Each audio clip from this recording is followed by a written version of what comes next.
नमस्कार दोस्तों, इस कहानी को जरा गौर से सुनिएगा क्योंकि ये कहानी आपकी जिंदगी बदलने वाली है। आजकल 12 से 25 साल के नौजवानों को इतनी चिंता हो रही है कि चिंता की वजह से उनका किसी भी काम में मन नहीं लग रहा। वो हमेशा परेशान ही रहते हैं। ना तो वो अंदर से खुश होते हैं और ना ही उनके अंदर कार्य करने की शक्ति है। फिर भला उन्हें कामयाबी कैसे मिलेगी? वो अपनी मंजिल तक कैसे पहुंचेंगे? एक समय की बात है, गौतम बुद्ध से उनके एक शिष्य ने एक बार पूछा कि महात्मा, क्या ऐसा संभव है जो मैं मेरे मन में सोचूं वो सारी चीजें अपने आप मुझे मिलना शुरू हो जाए? बुद्ध बोले, ऐसा संभव तो है, लेकिन क्या इसके लिए तुम ये दो चीजें कर पाओगे? शिष्य बुद्ध से बोला, क्या सच में ऐसा संभव होता है?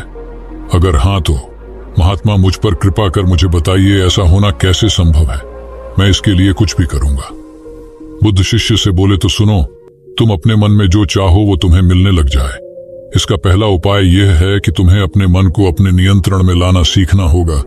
जब तुम्हारा मन पूरी तरह से तुम्हारे काबू में आएगा, तब उस दिन तुम्हें अपनी मनचाही चीजें मिलना शुरू होंगी। शिष्य बुद्ध से बोला, लेकिन गुरुजी, मन को वश में कैसे लाया जाता है और इस समस्या का दूसरा उपाय क्या है? बुद्ध शिष्य से कहते हैं, मन को वश में लाने का सबसे पहला और महत्वपूर्ण उपाय अपनी इंद्रियों को संयमित करना होता है। तुम्हारे पांचों इंद्रियां जब तुम्हारे वश में होंगी, तभी तुम अपने मन को वश में करने में कामयाब हो पाओगे। शिष्य कहता है गुरुदेव, आप कहते हो कि इंद्रियों को काबू में करने से हमारा मन हमारे काबू में आएगा और फिर जो मैं मेरे मन में सोचूं वो चीज मुझे मिलने लगेगी। लेकिन गुरुदेव, इंद्रियां तो मेरे काबू में है। मैं जैसे चाहूं वैसे अपने हाथों को, आंखों को या फिर पैरों को हिला सकता हूं। फिर मुझे जो चाहे वो चीजें क्यों नहीं मिल पाती? बुद्ध शिष्यों से कहते हैं, बालक, तुम अपने पांचों इंद्रियों की क्रिया के बारे में अपने मन में विचार कर रहे हो, लेकिन अपने पांचों इंद्रियों को अपने काबू में रखने का असली अर्थ ये है कि तुम्हें किसी भी भौतिक चीज का मोह न रहना। जब मनुष्य के मन के अंदर अलग अलग प्रकार के मोह उत्पादित होते हैं, तब उसका मन उन चीजों को देख दुखी होता है, जिस वजह से वो व्यर्थ की चिंता में फंसता चला जाता है। वहीं जिस इंसान का मन उसके काबू में होता है, ऐसा व्यक्ति किसी भी प्रकार के मन के छलावे में न फंसकर अपने लक्ष्य की ओर अग्रसर होता है, और वही व्यक्ति जीवन में आगे जाकर अपने लक्ष्य को पूरा कर जीवन में सफल बन पाता है। शिष्य कहता है, हे महात्मा, मन को वश में करने का सही उपाय क्या है? किस प्रकार मैं अपने मन को अपने वश में ला सकूंगा? और गुरुदेव, दूसरा उपाय क्या है जिससे मैं अपनी मनचाही चीजों को पा सकता हूँ? बुद्ध शिष्य से कहते हैं, तुम्हें अगर अपने मन को वश में करने का उपाय पता करना है तो तुम सामने दिख रहे पेड़ के नीचे 1 महीना हर दिन 2 घंटों के लिए मौन रहकर ध्यान करना सीखो। जैसे ही तुम्हारे इन 30 दिनों का सफर खत्म होगा, वैसे ही तुम्हें अपने मन को काबू में करने का उपाय मिल जाएगा। जिस दिन तुम्हें अपने मन को काबू में करने का उपाय पूरी तरह से हो गया, उसी दिन से तुम अपने मन में जिस भी चीज का विचार करोगे वही चीज तुम्हें प्राप्त होना शुरू होगी। अगर तब तुम पैसे के बारे में या फिर संसार में मौजूदा किसी भी चीज के बारे में अपने मन में विचार करते हो, तो वो विचार तुम्हें अपनी मनचाही चीज को प्राप्त करने में तुम्हारी मदद करेगा। पर इसके लिए तुम्हें अपने मन को वश में कर पाना अत्यंत जरूरी है। जब तुम अपने मन को वश में कर लोगे, तभी मैं तुम्हें दूसरे उपाय के बारे में बताऊंगा। शिष्य बुद्ध को प्रणाम कर कहता है, ये तो काफी आसान कार्य है। 1 महीना ही क्या, मैं 1 साल तक 2 घंटे उस पेड़ के नीचे बैठ सकता हूँ। आप मुझे आज्ञा दें, कल से ही मैं ध्यान में बैठने के लिए तैयार हूँ। बुद्ध शिष्य से बोले, ठीक है, तुम पहले 30 दिन उस पेड़ के नीचे मौन रहकर ध्यान करके दिखा दो, फिर हम आगे बात करेंगे। उस शिष्य को लगता है, गुरुदेव ने तो मुझे बहुत ही आसान कार्य सौंपा है, इसे तो मैं आसानता पूर्वक कर सकता हूँ। इसमें कौन सी बड़ी बात है?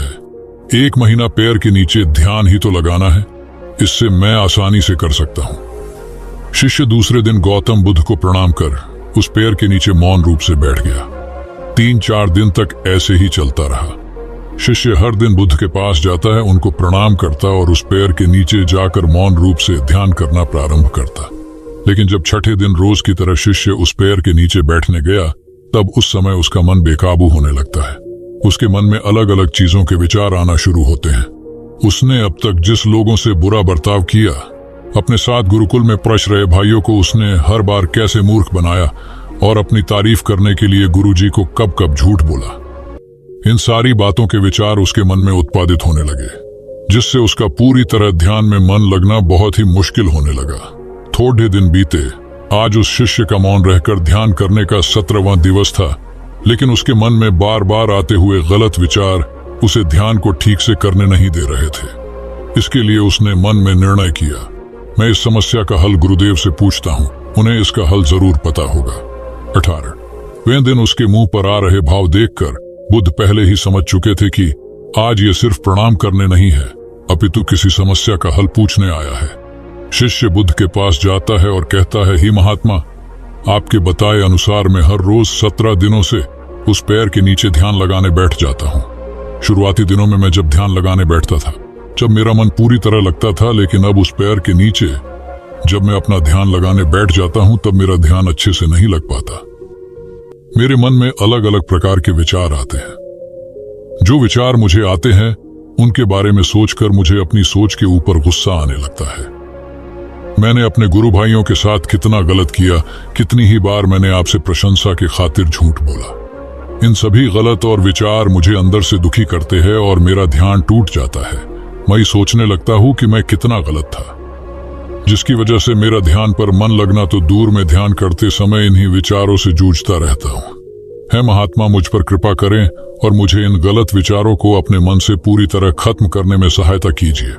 बुद्ध शिष्यों से कहते हैं, तुम्हें जब मैंने पहले दिन मौन रहकर पेड़ के नीचे बैठने के लिए कहा था, अब तुम्हारे मन में किसी भी प्रकार के विचार नहीं आ रहे थे, लेकिन अब 18 दिन बीतने के बाद तुम्हारे मन में अपनी गलतियों के विचार उत्पादित हो चुके, जिसका कारण एक ही है। जब तुम अपने गुरु भाइयों के साथ मस्ती करते थे और सबको अपनी तारीफ करने के लिए झूठी कहानियां सुनाते थे, तब तुम शांत रह रहे अपने मन से बातें ना कर पाए। पूरे दिन गुरु भाइयों के सामने बढ़ावा करने में समय व्यतीत करते थे, लेकिन जब तुम अपने अंदर अपने मन से बातें करना प्रारंभ किया तो तुम्हें अपने आप ही अपनी गलतियों के बारे में विचार आने शुरू हुए, जिसका कारण एक ही है। व्यक्ति अपने आप से किसी भी सवाल को पूछता नहीं है। लोग शांत रहकर खुद से बात करना पसंद नहीं करते और दूसरों से अपनी समस्याओं का हल पूछकर उदास होते हैं। जब इंसान अपनी किसी भी प्रकार की समस्या का हल शांत रहकर अपने आप से पूछता है, तब उस वक्त उस व्यक्ति की बुद्धि खुद ब खुद उस समस्या को हल करने का रास्ता उस इंसान को बताना शुरू करती है। जब तुम अपने आप से बातें करना प्रारंभ करते हो, तब तुम्हें खुद की अच्छाइयां और बुराइयां दोनों दिखना शुरू होती है, जिसका फायदा तुम्हें भविष्य में होना शुरू होता है। यानी जब तुम्हें अपनी गलतियां दिखती है, तब तुम उन पर शांति से काम कर अपने आप ही आगे बढ़ना शुरू कर देते हो।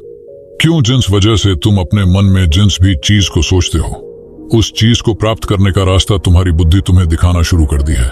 बौद्ध कहते हैं, इसलिए मैंने पहले ही दिन तुम्हें बताया था, जैसे जैसे तुम शांत रहकर अपने मन से विचार करना शुरू करोगे, वैसे वैसे तुम्हें अपनी मन चाहे चीजें मिलना प्रारंभ होंगी। बुद्ध शिष्य से बोले, गुरुदेव, आपने मुझे दूसरा उपाय बताने का भी वादा किया था। मुझे लगता है वो उपाय इससे आसान होगा। कृपा कर मुझे दूसरा भी उपाय बताइए। बुद्ध शिशु को बोले, मैं तुम्हें दूसरा उपाय तुम्हारे 30 दिन पूरे होते ही बता दूंगा। शिष्य बुद्ध को निराशा भरी नजरों से देखता है और वहां से चला जाता है। थोड़े दिन बीतते आज उस शिष्य के 30 दिन पूरे हो चुके थे। शिष्य बुद्ध के पास चला जाता है और बुद्ध से पूछता है गुरुदेव, मुझे मेरा मन इतना हल्का क्यों लग रहा है? आज मेरे मन में पहले से कम विचार आते हैं और मेरे मन में किसी चीज को प्राप्त करने का मोह भी नहीं है। लेकिन गुरुदेव, दूसरा उपाय क्या था जिसे आपने उस दिन नहीं बताया? बुद्ध शिष्यों से कहते हैं, दूसरा उपाय था ही नहीं, बस मैंने तुम्हें इसलिए दूसरे उपाय के बारे में बताया था क्योंकि तुम ध्यान के इस 30 दिन में भटक ना जाओ। तुम अपने ध्यान के इन दिनों पूरी तरह से खत्म कर पाओ, जिससे तुम्हें अपने अंदर की आवाज को पहचानने में मदद हो और तुम जान सको कि ऐसा संभव जरूर है कि जो तुम चाहो वो तुम्हें मिल सकता है। लेकिन अपने मन को वश में करने के बाद इसके रास्ते और भी ज्यादा आसान हो जाते हैं। इसलिए इंसान का मन अगर उसके वश में हो तो वो अपनी मनचाही चीज को प्राप्त करने में समर्थ रहता है। वो कहते हैं ना, मन के जीते जीत और मन के हारे हार। इसलिए मन को काबू में करना सीखो, शांत रहो, हर दिन ध्यान करो, एक्सरसाइज करो, तभी तुम्हारी दिनचर्या बदलेगी। जब तक तुम अपने मन को शांत नहीं कर लेते, तब तक तुम जीवन में कुछ भी नहीं पा सकते। कुछ पाने के लिए मन का शांत होना जरूरी है और तब तुमको हर वो चीज मिलेंगे जो तुम सोचोगे। दोस्तों, गौतम बुद्ध की इस कहानी को आप अपने परिवार या मित्रों के साथ शेयर करके उन्हें भी बुद्ध के ज्ञान से अवगत करा सकते हैं। बाकी अगर ये कहानी आपको अच्छी लगी हो तो इस वीडियो को लाइक करें और ऐसी और कहानी सुनने के यूट्यूब चैनल को सब्सक्राइब करें। तब तक मिलते हैं हम आपसे ऐसी ही एक और प्रेरणादायक कहानी के साथ अगले दिन। धन्यवाद।